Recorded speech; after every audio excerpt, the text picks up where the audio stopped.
Doctor, after she donates the kidney to me, make sure she doesn't wake up. 5 million naira.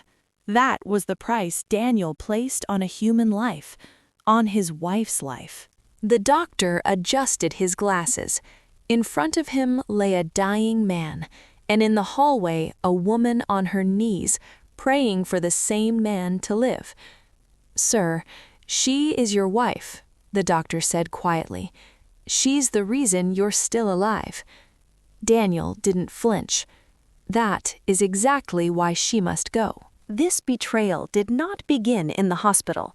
It began 10 years earlier, when Daniel was nobody, a wheelbarrow pusher, barefoot, mocked, written off by the world, but not by Amara. She saw what others refused to see. Against her father's warning, Amara sold her mother's jewelry. She starved so Daniel could eat.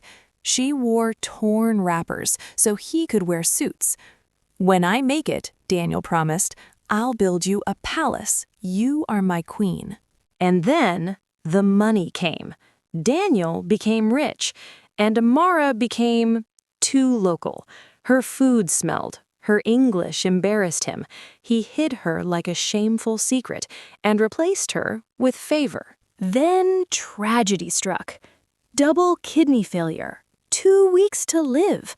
Favor came once, took one look at sickness, and disappeared. "I can't marry a walking corpse," she posted online. When everyone left, Amara returned. She cleaned his vomit, bathed him, prayed for him, 21 nights without sleep. And when the doctor asked for a donor, she didn't hesitate. "Take my kidney." Daniel cried. He held her hand. "I'm sorry. I'll treat you like a queen forever." And Amara believed him, because good hearts believe easily. On the day of the surgery, Amara lay smiling on the operating table, trusting love. In the next room, Daniel whispered to the doctor, "Take the kidney and make sure she doesn't leave alive. 5 million naira, murder disguised as a complication." The doctor had children in university, a sick mother, empty pockets, and a decision that would define his soul forever. Daniel closed his eyes, dreaming of a wedding yet to come, while in the next room, Amara lay opened on an operating table, giving her body to save the man who had just paid for her death. This time, the doctor did not recoil.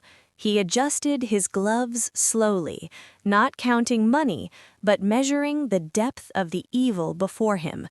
5 million is insufficient, he said calmly. If you want absolute silence, make it 10. Daniel smiled, weak, satisfied. You will have it. Minutes later, a soft chime. 10 million naira successful. What Daniel did not notice was the small recorder blinking quietly beneath the doctor's coat. Surgery began. Steel met flesh. Machines hummed. Lives hung in balance. Amara's operation came first. Against all odds, she survived. Pale, weak, but breathing. Then it was Daniel's turn. The doctor stood over him, looking down at a man who tried to purchase murder as casually as spare parts. The surgery succeeded, but after he woke, complications followed. The doctor tried everything. Still, Daniel bled from within. The monitors screamed, then fell silent. "Time of death," the doctor said calmly. That night, the doctor sat beside Amara's bed. He placed an envelope gently into her trembling hands. "Madam, your husband is gone." Before grief could rise, he continued, "This money is yours, 8 million naira. Use it to begin again. No man should cost you your life twice. Why? Amara whispered. The doctor met her eyes. Because justice does not always wear a robe. Sometimes it wears scrubs. He played the recording, every word, every intent. Then he stood up and walked away. 2 million naira remained with him, not as profit, as proof. Weeks later, the evidence was sent anonymously. The transfer receipt, the conversation, the truth. The case was buried quietly. Too many powerful names, but heaven heard and did not keep silent. 2 months later, Daniel was buried quietly. Favor did not attend. Instead, she posted a photo, black and white, with the caption, "Some men are lessons, not destinies." She had already moved on. That the story did not end there. The recording leaked, the scandal exploded, accounts frozen, properties seized, investigations reopened.